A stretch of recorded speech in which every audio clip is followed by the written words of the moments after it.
What is up, outdoor junkies? It's your boy Justin, J-Rock, J-Dog, for another episode of Beers and Gear.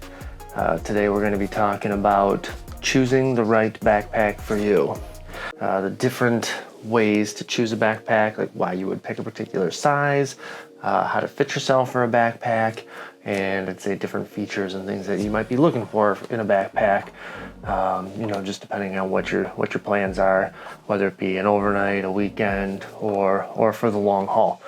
So yeah, let's get into this. And as always, before we look at gear, let's have a beer. All right, today we're having Founders Bottle Shop Series Belgian Twist. This is release number 3. Let's see what we got here. It's a Belgian triple. I like triple ales. Oh yeah. With a twist, this beautiful beverage is brewed with substantial amount of blue agave nectar. Highlights and heightening the existing fruity notes and rounding out the sweet body of this golden straw-colored triple. This bad boy's coming in at 10% alcohol ABV and 25 IBUs. For those of you who are not savvy to the IBUs, those are the international bitterness units. Basically how hoppy a beer is. Wow, we're learning all kinds of things on this show. Beers and gear. All right. Oh man, is that on the bottom or is that inside my cup? My cup is dirty. A little longer than a few minutes later. Oh yeah. Okay.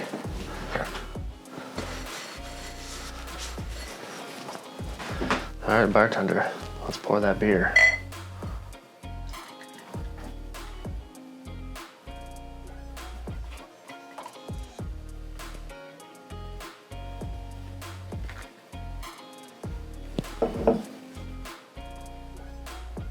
It's nice.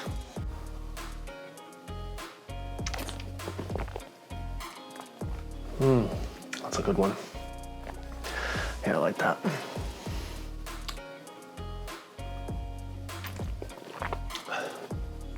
It's creamy like a Belgian.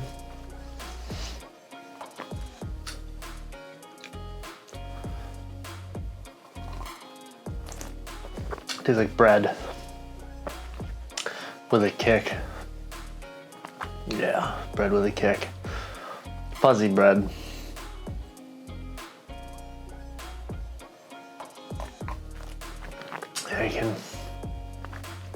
You can kind of appreciate that agave.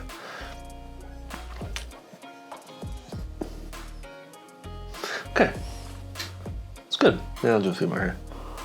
All right, let's get into this. Basically, what we're gonna look at is how to pick a pack, how to size a pack, features you're looking for in a pack, and maybe this will help make the decision on which pack is right for you, depending on what you're up to. So what we'll do is I'll show you a couple of my packs and I'll talk about pretty much their optimal use, what I use them for, what features I like about them, and kind of how you go about sizing one of those packs. First pack, this bad boy is a beast. This is my first backpacking pack. This is the Kelty Redcloud 5600. This thing's huge. I don't know exactly how big it is. I want to say it's in the 70 to 90 liter range. This is a mountaineering pack, a week-long pack, or an extended weekend winter pack. This thing has features for days. So pros, a pack of this size, again, this is, when you're going, I'd say over 60 liters, that's for a long trip. First thing you're gonna see here, we'll start at the top, this is what's called a floating lid. The floating lid flips back, revealing the opening of the bag. So this is your top entry here. It's got they call it collar, and then you can go in and access your pack from there. Most floating lids will have pockets. This particular one's got a keychain hook. A voluminous pocket in the back. And then on the face of it, just a smaller, thinner one. Typically what I'd put up here are things that I would need to get to quickly, something maybe I could just reach over and grab.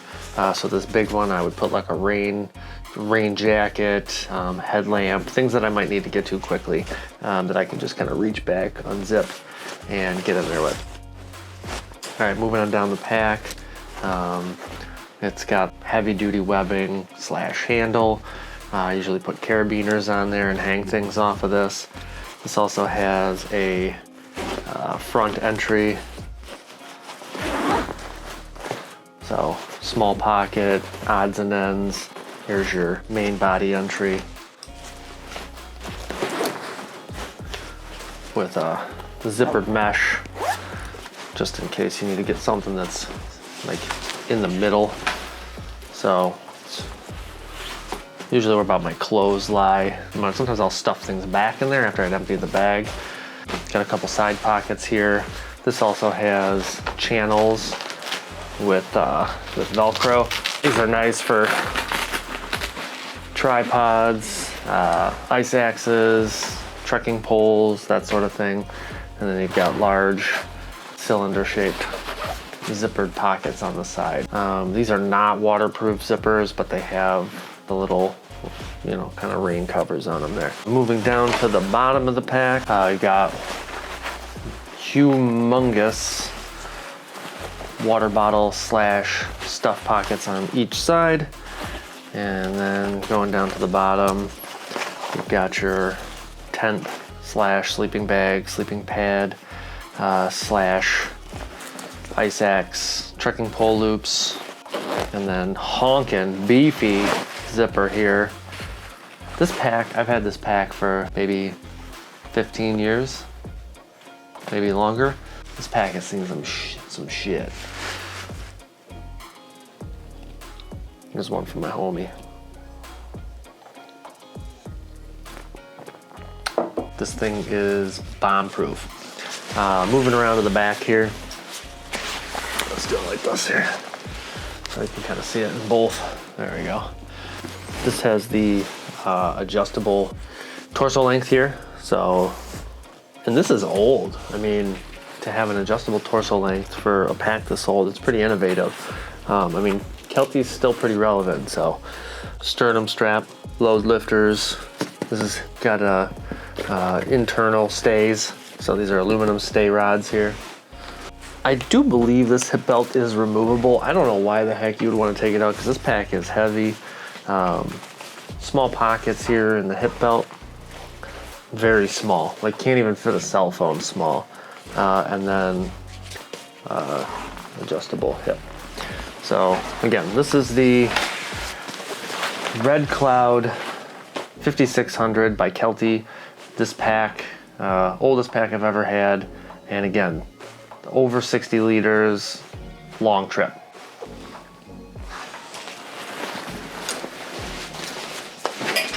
Okay.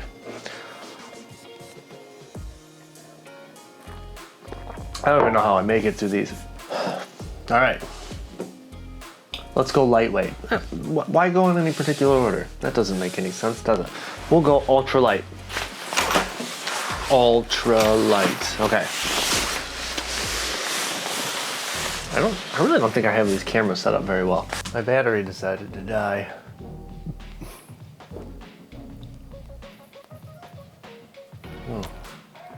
It's a really good beer. I like it. The Belgian Twist. All right. Before we had technical difficulties, where were we? Oh yeah, ultralight. So this is my 45 liter ultralight pack. Okay, so my last pack comes in at about 7.5, 8 pounds empty.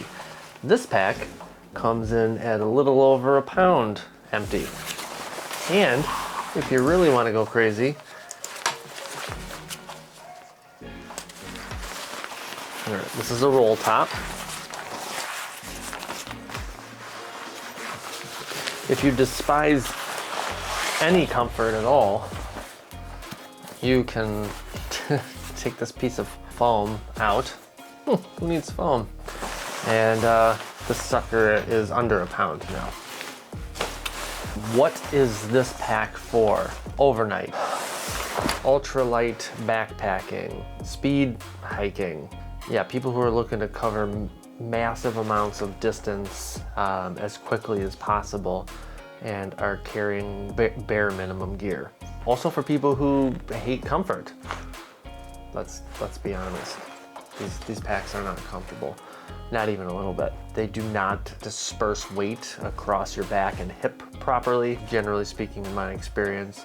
It's also a con, in case you didn't get my humor in that one. It's terrible. They're not comfortable, but they're not designed to be comfortable. They're designed to be light. All right, so let's get into the guts of this pack. So this is a Superior Wilderness Designs. This is actually a custom-made pack. The dude, Superior Wilderness Designs, you know, I reached out to him and basically told him what I wanted in an ultralight pack, and he made it. I think it was reasonably priced for what I got. All right, so let's just start at the top. I'm kind of jumping all over the place. I mean, what'd you expect for a show that's called Beers and Gear? I don't even know the name of my own show. All right, so at the top, this is a roll top, no floating lid, so no extra storage at the top. There's only one way to access these. Typically, you're gonna find there's only one way to access these packs, and this is through the top. So you've got this large collar here that rolls down, and that's your access point. It's literally just a cavern. When I'm using a pack like this, I'll use stuff sacks of varying sizes and colors so that I know what's what. So I'll have like a clothes bag, a food bag, you know, survival stuff. This way everything's kind of contained, at least in one thing, shit's not just floating around. And I can find it easy. I can just pull a bag out and I know my water filter or my, you know, fire starting stuff or whatever is in that bag. It just makes it a lot easier when you're out on the trail keeping things organized, because the last thing you want to do is be rooting around in a bottomless pit of a bag trying to find stuff. Okay, so that's that. No other access, just the top. There is a massive front pocket here for, you know, quick access things. Rain flies, you can stuff your tarps or whatever in here to dry because it's a nice like mesh material. We've got some, you know, elastic shock cord here, so you can kind of cinch some things up on the outside of it as well. Again, this is bare bones, people. And then just some big ass water bottle pockets on the sides. They'll easily hold, you know, an Nalgene or bigger. There's no, you know, no hydration bladder compatibility or anything here. No straps on the bottom. These do have aluminum stays. These are removable aluminum stays. So again, if you want to go even lighter, you can take these out as well. Again, these really don't do much. They just provide some stability in the pack. You know, that closed cell foam pad in the back doesn't really do much, but if you're camping, if you're going ultra lightweight, that could be a sit pad. That could, you know, you're becoming multi-purpose. So usually things that you're going to bring with you are going to have more than one use. So you're not going to just have, you know, creature comforts, generally speaking. If you're running with a pack like this, you know, it's got some minimal closed cell foam shoulder straps. I did ask him to throw load lifters on it, so that was kind of a creature comfort, because when you're hiking with a pack like this, sometimes you want to just bring everything up real tight and close to your back and just kind of try to put everything on your weight, and then you can kind of flip it back and just, you know, get the weight off your shoulders and stuff. So you're chronically adjusting these bags, at least in my experience. A little bit of molly webbing here on the shoulder straps. And then coming down to the hip belt, this is a non-removable. This belt is sewed in. All right, a couple of nice, beautiful, big, removable. So again, if you hate comfort and you hate convenience and you just want to go light, you can take these off. I'm not gonna take it off, but you can take them off. Anywho, yeah, so that's that. So Superior Wilderness Designs, 45 liter. What the? Dude, we are having some technical difficulties here today. My hair light just died. Do I quit now? No, we don't quit. We make light. I got this. How's that? Is that too bright? Too bad. Okay. Stella Pro to the rescue. All right. I don't remember what I was saying. All right, that's that. Ultralight. So again, pros, it's light. Yep, that's about it. Cons, they're generally uncomfortable. Accessibility can be an issue. Oh, they're not always cheaper. Just depends. You get the picture. So this pack is great for a weekend, or if I'm really covering some ground and I need the least amount of weight possible. Okay, all right. So the next pack I think would be like kind of the catch-all, like the pack that just covers all your bases. It does everything fairly well. All right, so that's kind of your mid. So that's like your between 50 and 60 liter. My mid-weight pack is the Osprey Atmos AG. I think those are the AG is the guy version, and the Aurora is the girl's version. This is the sweet spot, right? So this pack, I can pretty much do anything with this particular capacity of pack. And then you take things like Osprey's amazing suspension systems and just ingenuity, and you've got a really good pack. So 65 liters, you know, weekend pack. You could do, you know, kind of a minimal long hike. You know, you could do a week on it. Winter overnight. So it's basically a 3-season pack and maybe like an overnight for a winter pack. Beyond that, it'd be tough. You could do a weekend with it if you know what you're doing, but I'd be careful, because you know, if you're out in the cold, you want to make sure you got everything you need. So this one kind of covers all the bases, really. This is a really nice pack. This one was new. This is a Christmas gift, and it really hasn't seen much action yet. But I did take it out on the trail a couple times, and I really like it. Right off the bat, floating lid, just like in the Kelpie. It has 2 really nice pockets, also with the key loop. It's got some molly webbing up here. Not sure what I would do with that, but it's there. All right, we're just gonna go along the outside here. Big kind of front pocket, a little bit of stretchy material here. You know, easy access things.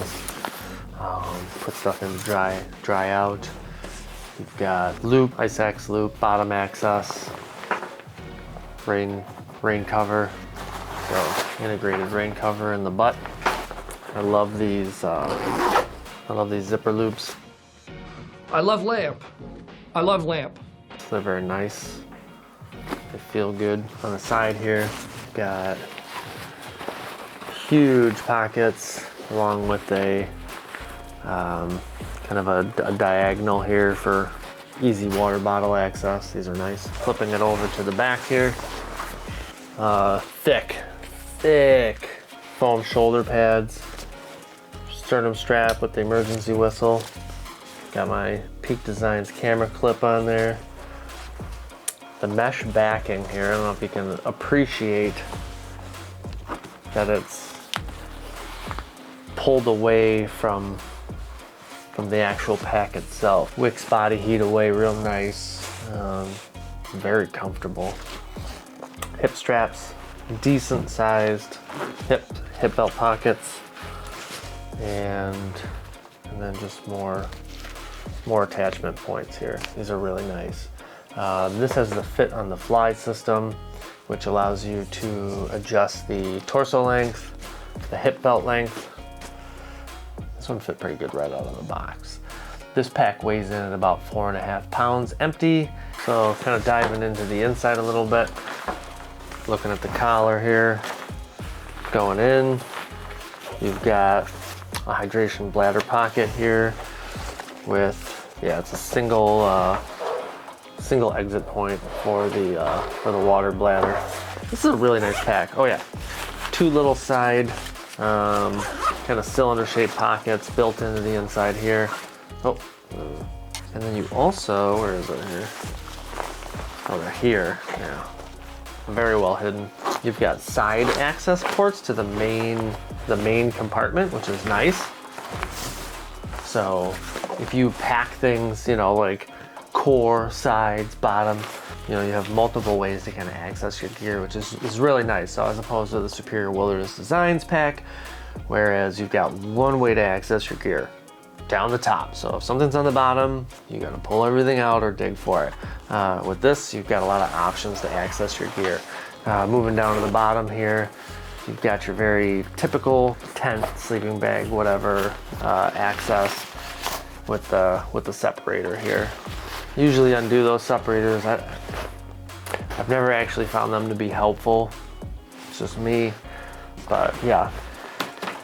Very well thought out pack. I think this is, again, this is the happy medium. This is the jack of all trades. I think it does a lot of things well, does, you know, nothing perfect, but I will say it's a comfortable pack. It's a lightweight pack, and I think that 65 liter is a sweet spot if you're gonna do a weekend and you like to have creature comforts, or you want to do kind of a stripped down week-long trip.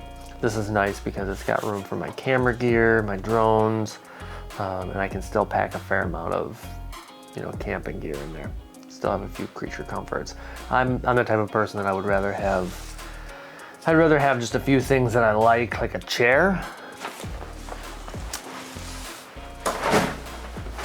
and carry the extra weight. So yeah. All right, so I'll drink to that.